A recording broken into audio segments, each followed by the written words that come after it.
কুমারী পুজোর দরকার কি? কি কি লক্ষণ দেখে কুমারী বাছা হয়? কুমারীর মধ্যে মাতৃরূপ দর্শন এক প্রাচীন রীতি। দুর্গাপুজোর অষ্টমীর সকালে বেলুর মাঠের কুমারী পুজো তো বিখ্যাত।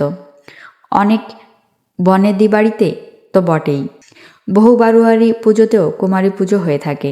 বেলুর মঠের মহারাজেরা দেবীজ্ঞানে পুজো করেন কুমারী মাকে। বহু মানুষের সমাগম হয় সেই কন্যা মাতার পুজোয়।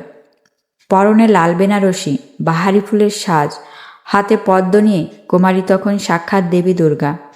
1901 সালের স্বামী বিবেকানন্দের হাত ধরে কুমারী পুজোর সূচনা বেলুর মঠে।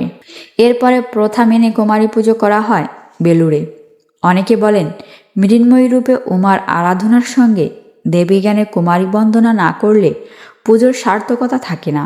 বেলুর মঠের মতো আদ্যাপীঠ কামারপুকুরে শ্রী রামকৃষ্ণের জন্মভিটেতেও কুমারীর আরাধনা করা হয়। এগুলি তো বিখ্যাত পুজো। এছাড়াও বহু বনেদি বাড়িতেও বটেই বারোয়ারি পুজোতেও কুমারী পুজোর চল রয়েছে। কিন্তু কিভাবে বাছাই করা হয় কুমারী দেবী? কি বলছে শাস্ত্র? এই বিষয়ে বিশিষ্ট সংস্কৃতজ্ঞ তথা পশ্চিমবঙ্গ বৈদিক আকাদেমির প্রধান নবকুমার ভট্টাচার্যের বক্তব্য, সকল কন্যাই দেবী স্বরূপা। তবে পুজোর জন্য কুমারী বাছাইয়ের ক্ষেত্রে বেশ কিছু নির্দেশ রয়েছে শাস্ত্রে।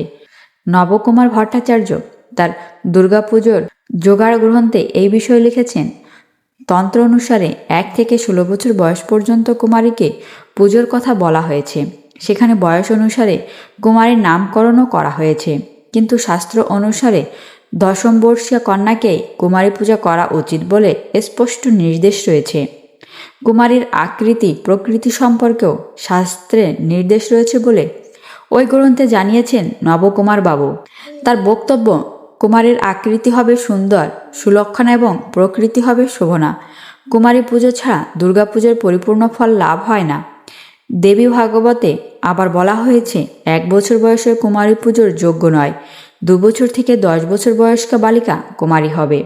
বিভিন্ন বয়সে কুমারী মেয়ের জন্য আলাদা আলাদা নামও রয়েছে শাস্ত্রে, এবং তাকে পুজো করলে কি ফল পাওয়া যাবে তাও বলা হয়েছে। 2 বছর বয়সের কন্যার নাম সরস্বতী। পুজোর ফল দুঃখ, দারিদ্র্য ও শত্রু নাশ এবং ধন ও আয়ু বৃদ্ধি। 3 বছর বয়সের কন্যার নাম ত্রিধা মূর্তি। পুজোর ফল আয়ু বৃদ্ধি, ধনাগম ও বংশবৃদ্ধি। 4 বছর বয়সের কন্যার নাম কালিকা। পুজোর ফল বিদ্যা, বিজয়ের রাজ্য লাভ। 5 বছর বয়সের কন্যার নাম সুভগা, ফল রোগনাশ। 6 বছর বয়সের কন্যার নাম উমা, ফল শত্রুনাশ। 7 বছর বয়সের কন্যার নাম মালিনী, পুজোর ধৈর্যশৌর্য লাভ হয়। 8 বছর বয়সের কন্যার নাম কুম্ভিকা, পুজো করলে শত্রুদের মোহিত করা হয়। 9 বছর বয়সের কন্যার নাম কালসন্ধর্ভা, পুজো করলে ঐহিক দারিদ্র্য ও শত্রু বিনাশ হয়।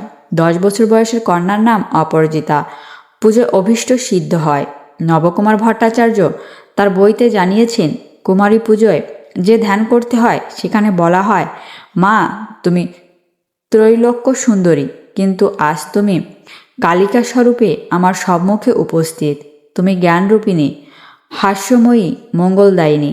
আর কুমারী পুজোর যে প্রণাম মন্ত্র রয়েছে তার অর্থ, মা তুমি প্রসন্ন হলে আমাকে সৌভাগ্য দান করতে পারো, তুমি সকল প্রকারের সিদ্ধি আমাকে দান করো, তুমি স্বর্ণ, রৌপ্য, প্রবাল কত রকমের অলঙ্কারে অলঙ্কৃত হয়েছ, তুমি সরস্বতী, আমি তোমাকে প্রণাম করি।